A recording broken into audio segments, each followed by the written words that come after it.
अमित शाह के बिल पर विपक्ष हमलावर। दिलीप जायसवाल ने किया विपक्ष पर पलटवार। कहा 130वां संविधान संशोधन बिल पर विपक्ष में खलबली, सब एक ही थाली के चट्टे बट्टे। एसआईआर के मुद्दे पर राहुल गांधी पर साधा निशाना। झारखंड विधानसभा के मॉनसून सत्र का तीसरा दिन विपक्षी दलों ने बांग्लादेशी घुसपैठ मुद्दे पर किया प्रदर्शन। हंगामे के बाद सदन की कार्रवाई किया गया 2 बजे तक के लिए स्थगित।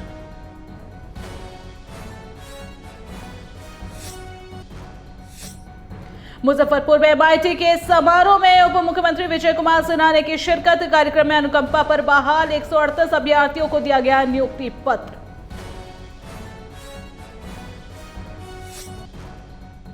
मानदेय बढ़ाने की मांग को लेकर पटना पीएमसीएच में जूनियर डॉक्टर्स की हड़ताल। ओपीडी की सेवाएं ठप, मरीजों को करना पड़ रहा है परेशानी का सामना।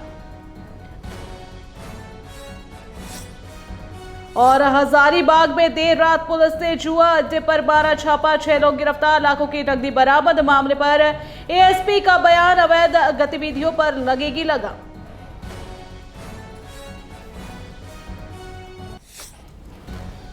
नमस्कार, मैं उसिग्धा, आप देख रहे हैं जन एक्सप्रेस। खबरों की शुरुआत करते हैं। अमित शाह के बिल पर विपक्ष हमलावर नजर आ रहा है। देखिए, जो बिल आ रहा है, इस बिल पर हमलावर वही हो सकता है जिसको किसी तरह का डर सता रहा हो। नहीं तो इससे अच्छा क्या कानून हो सकता है कि अगर कोई पीएम, सीएम, प्रधानमंत्री ऐसा पद, प्रधानमंत्री नरेंद्र मोदी जी अपने पीएम रहते हुए ये कानून बना रहे हैं कि अगर प्रधानमंत्री भी इस दायरे में आते हैं तो उनको इस्तीफा देना चाहिए। इससे बड़ा इस देश का लोकतंत्र और संविधान का कोई पारदर्शिता नहीं हो सकता है। राजनीति में पारदर्शिता बहुत आवश्यक है। और आजकल जो हम लोग एक फिल्म देखे थे और उसमें राजेश खन्ना ने कहा था कि इसमें से जो पापी ना हो वो पहला पत्थर मारे।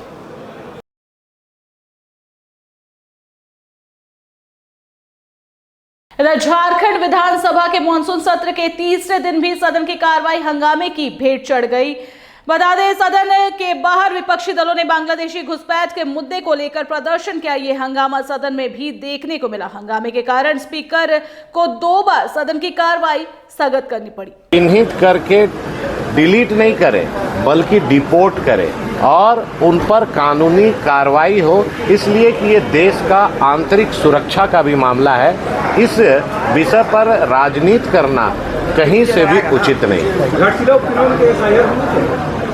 निश्चित होना चाहिए। मैं तो कह रहा हूँ कि 5 साल में एक बार नहीं, हर साल ये रूटीन प्रोसेस होना चाहिए, इसलिए कि हम लोग महसूस करते हैं और देखते हैं कि अवैध रूप से जो लोग यहाँ पर आ गए हैं वो सबसे पहले अपना वोटर कार्ड बनाते हैं, आधार कार्ड बनाते हैं, झारखंड और देश के लोगों का हक मार रहे हैं। यहाँ तक कि आप पता कर लीजिए जाकर, जहाँ पर मजदूर बैठते हैं, कि वहाँ पर अब जो हमारी महिलाएं जो रेजा का काम करती थी, आज रेजा का काम भी बांग्लादेशी घुसपैठिए वहाँ कर रहे हैं। उनका रोजी रोटी पर भी संकट आ रहा है। यहाँ का सरकारी धन और खजाना को भी लूट रहे हैं और अपराध में संलिप्तता अगर देखने को मिलती है तो सबसे ज़्यादा इन्हीं का दिखता है। इधर बिहार के मुजफ्फरपुर में बिहार के उप मुख्यमंत्री विजय कुमार सिन्हा एमआईटी में आयोजित एक समारोह में शिक्षा विभाग में अनुकंपा पर बहाल हुए 138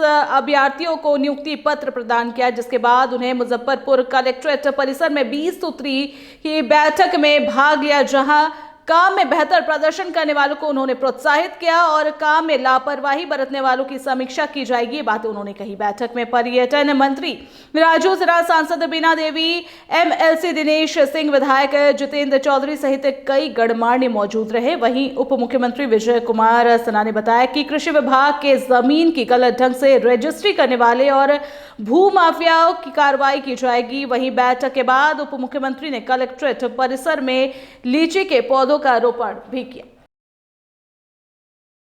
इधर बिहार विधानसभा चुनाव से पहले आयोग द्वारा किए गए विशेष मतदाता पुनरीक्षण अभियान में हुई लापरवाही का सच परत दर परत उजागर हो रहा है। बता दें, चुनाव आयोग ने 1 अगस्त को मतदाता सूची का ड्राफ्ट जारी किया था। ड्राफ्ट सूची तैयार कर बूथ स्तर तक BLO के जरिए से पहुंचाया गया, लेकिन इस पर विपक्ष लगातार सवाल उठा रहा है। इस बीच बिहार मोहनिया विधानसभा के पेपरिया गांव के रहने वाले 44 वर्षीय मुद्रिका शर्मा को वोटर लिस्ट रिवीजन के दौरान उन्हें मरा हुआ बताकर उनका नाम मतदाता सूची से काट दिया गया। मामला क्या है, फार्म भर के गया और मान लीजिए उधर से जब लिस्ट तैयार हुआ तो हमको मतलब मृत घोषित कर दिया गया। तो मामला हमारा यही अपील है सरकार से कि हमारा मतलब वोटर लिस्ट में नाम जोड़ दिया जाए, बस और क्या करना। क्या नाम है आपका? मुद्रिका शर्मा। किस विधानसभा में आते हैं? विधानसभा मोहनिया में। तो इसके पहले आप लोगों ने मतलब वोट लोकसभा में भी दिया था और हाँ, हर मुखिया में भी दिया था। हाँ। अच्छा, तो आपको मृत घोषित ही कर दिया गया। अब तो क्या करिएगा, अब तो मान लीजिए कि अब नया जो बना है वो सरकार का क्या नियम है, क्या प्रोसेस है, कैसे तैयार हो रहा है, भाई उसके विषय में हम तो जानते नहीं है। तो हमारा नाम पहले से आ ही रहा है, वोटिंग कर ही रहे हैं, तो बाद में मान लीजिए इस नया अथी में कट गया तो अब उसके लिए हम क्या करें। क्या नाम होगा आपका? जो है मुद्रिका शर्मा। हमारे पति का नाम मृत्यु घोषित कर दिया है। तब क्या नाम है आपके पति का? जो है मुद्रिका शर्मा। अच्छा, इन्होंने कब तक किन किन विधानसभा में वोट दिया था? कुछ जानकारी, जैसे लोकसभा में पिछले दिया था और दिया था। सब जगह दिए थे। हाँ, तो कैसे पता चला आप लोगों की कि हमारे पति को मृत घोषित कर दिया वोटर लिस्ट में? और एक दोस्त है, इनका फोन किए थे कि नहीं मृत्यु घोषित हो गया है। अच्छा, हो गया। तब हमको जानकारी मिला। ओ, तब अपना कोई किसी कह रहे हैं कि नहीं मृत्यु घोषित हो गया है। बुलेटिन में वक्त चला एक छोटे से ब्रेक का, हम जल्द लौटेंगे।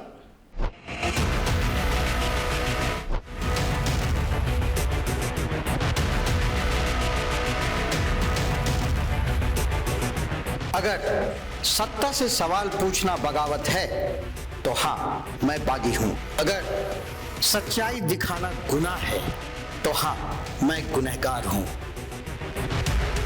ना डर है, ना दहशत है, ना खौफ तुम्हारे इल्जामों का।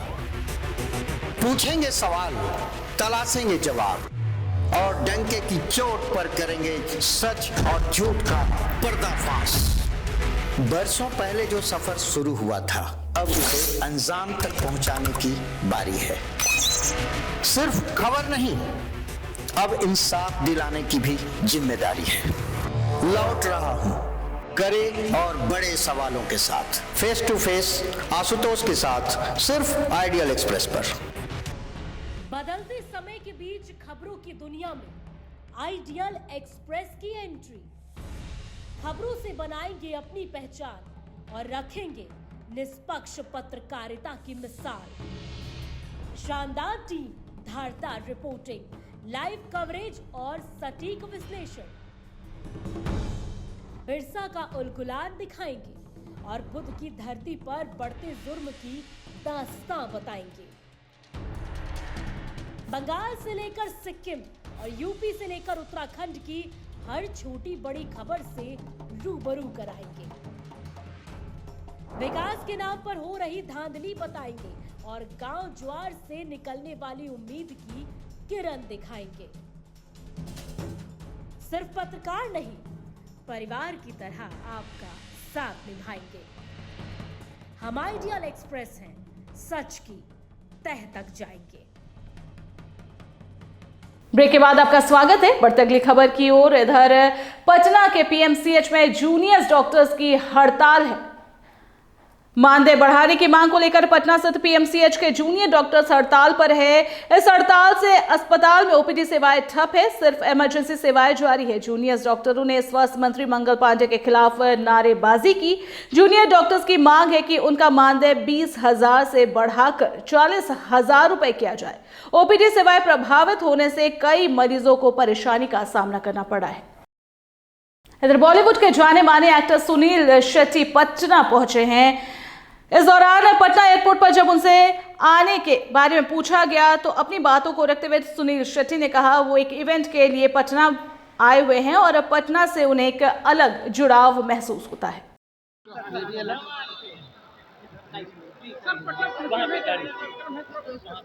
टाइम्स ऑफ इंडिया के इवेंट के लिए आया हूँ, अवार्ड्स के लिए। थैंक यू बेटा। अभी तो आया हूँ पटना, तो बहुत अच्छी जगह है, पहले भी आया हूँ। वहीं कैमूर में जहरीले सांप के काटने से एक वृद्धा की मौत हो चुकी है। मामला जिले के दुर्गावती थाना क्षेत्र के कबिलासपुर गांव का है, जहां सोमवार की रात एक जहरीले सांप के काटने से 48 वर्षीय महिला की मौत हो गई है। मृतका की पहचान कबिलासपुर गांव निवासी तारकेश्वर शर्मा की पत्नी ममता देवी उम्र 38 वर्ष के रूप में पहचान की गई है। जानकारी के अनुसार ममता देवी रोज की तरह घरेलू काम करने के बाद रात 9 बजे अपने बिस्तर पर आराम कर रही थी। इसी दौरान किसी जहरीले सांप ने महिला को काट लिया, जिसके बाद आनन फानन में परिजनों ने वृद्धा को रामगढ़ के रेफरल अस्पताल पहुंचाया, लेकिन चिकित्सकों ने महिला को मृत घोषित कर दिया। वहीं पुलिस ने शव को पोस्टमार्टम के लिए बबुआ सदर अस्पताल भेज दिया। हमारे गांव में तारकेश्वर शर्मा जी की वाइफ थी ममता, उन्हीं का जो है सांप काटने की वजह से डेथ हो गया है, तो उन्हीं का पोस्टमार्टम के लिए हम लोग थाना पाए। घटना कितने बजे की थी लगभग? घटना 9:15 बजे समथिंग हुआ था। अच्छा। और रात्रि में? हाँ, रात्रि में ही। और रामगढ़ रेफरल अस्पताल में ले जाते समय ही बीच में ही उनका देहांत हो गया। बीच में ही डेट कर? हाँ, तो वहाँ पर जाने के बाद जो है डॉक्टर मृत्यु दिए कि नहीं, इनका डेथ हो गया है। अभी आप लोग सुबह में दुर्गावती थाना में पहुँचे हैं? दुर्गावती थाना में आए थे पोस्टमार्टम के लिए, ताकि जो भी सरकार की योजना है उसको हम लोग लाभ दिलाएं। जो लाभ है उससे उनको मिल सके। लगभग कितनी उम्र होगी इनकी? उम्र 38 साल हो रहा था। घटना सर ये भर के सांप कटले हमारे उधर के खा के बिछाना बिछाओ तहीं जाए, लेकर के सुतौ नहीं जाए, उसके बाद अपन बिछाना बिछाओ तहीं जाए, उतने में चले काट दो गोली में बाया काट दो। तो कितने में हमने जब लगने जाए थोड़ा कर तो देखे में तो खून बहता, ओके लगने ताकि तो लौकबे नहीं कर। जमशेदपुर में पुलिस ने मिनी गन फैक्ट्री का खुलासा किया है। पुलिस ने सोनारी थाना क्षेत्र अंतर्गत एक घर में छापेमारी कर खुलासा किया है। इस छापेमारी में पुलिस ने हथियार बनाने वाले कई उपकरणों को जब्त किया है। इसके साथ ही छापेमारी में नशीले पदार्थ भी जब्त किए गए हैं। हालांकि इस दौरान 2 आरोपी भागने में सफल रहे। इस मामले में पुलिस फिलहाल आरोपियों की धरपकड़ के लिए छापेमारी कर रही है। 23 अगस्त को एक सूचना प्राप्त हुई थी कि सोनारी थाना अंतर्गत टिल्लू भट्टा में एक समीर सरदार और लखिंद्र सरदार के मकान एवं उनके गोदाम में कुछ आग्नेयास्त्र को बनाने वाले उपकरण रखे हुए हैं और वहां पर अवैध रूप से गांजा भी है। तो उसके बाद तुरंत इस घटना की संवेदनशीलता को देखते हुए पुलिस अधीक्षक नगर के नेतृत्व में एक SIT का गठन किया गया और उस SIT के द्वारा इस जानकारी का सत्यापन किया गया एवं इसमें अलग से रेड्स की गई। और रेड के दौरान ये लखिंद्र सरदार और समीर सरदार को भी देखा गया, परंतु पुलिस को आता हुआ देख वो भाग खड़े हुए। उनको पकड़ने की कोशिश की जा रही है।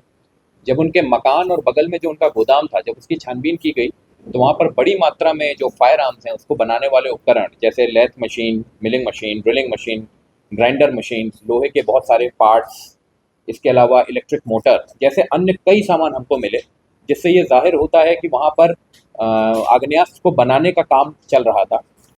हजारीबाग से एक बड़ी खबर सामने आ रही है। हजारीबाग के इचाक थाना और पद्मा ओपी थाने की पुलिस ने कल देर रात कला गांव में छापेमारी कर एक जुआ अड्डे का भांडा फोड़ किया है और 6 लोगों को गिरफ्तार किया है, जबकि अन्य जुआरी अंधेरे और बारिश का फायदा उठाकर फरार हो गए हैं। छापेमारी के दौरान पुलिस ने जुआ खेलने में प्रयुक्त ताश के 6 बंडल और नकद 1,19,960 रुपए बरामद किए हैं। बताया गया कि फरार आरोपियों की पहचान जारी है और उन्हें पकड़ने की पूरी कोशिश की जा रही है। सूचना मिली थी कि चाक थाना क्षेत्र में बरतक कला गाँव के आसपास बड़े पैमाने पर जुए का खेल खेला, अवैध रूप से जुए का खेल खेला जा रहा है और इसमें लोग इलाके के लोग उपस्थित हैं और जुआ खेल रहे हैं। इस सूचना के आधार पर थाना प्रभारी चाक के नेतृत्व में एक दल का गठन किया गया, छापेमारी दल का गठन किया गया और थाना के पदाधिकारियों के साथ सशस्त्र बल के उस स्थान पर एक सुनसान जगह पर छापेमारी के क्रम में ये पाया गया कि वहाँ पे जुए का अवैध रूप से खेला जा रहा है। इस पर वहाँ पे देखा गया तो कुल 6 व्यक्तियों को गिरफ्तार किया गया है, जिनके पास से ताश का 6 बंडल और 1,19,960 रुपये की नकद की बरामदगी की गई है और इसमें जो गिरफ्तार व्यक्ति हैं प्रदीप मेहता, गणेश मेहता, राजन कुमार, बंगाली प्रसाद, अनिल मेहता, राहुल कुमार, ये सभी इचाक थाना क्षेत्र के ही आसपास के बरका कला एवं आसपास के ग्रामों के रहने वाले हैं। और इस छापेमारी दल में थाना प्रभारी के अलावा और इस बुलेटिन में इतना ही। ताज़ा तरीन खबरों का सिलसिला आइडियल एक्सप्रेस पर जारी रहेगा। तब तक के लिए दीजिए इजाजत। नमस्कार।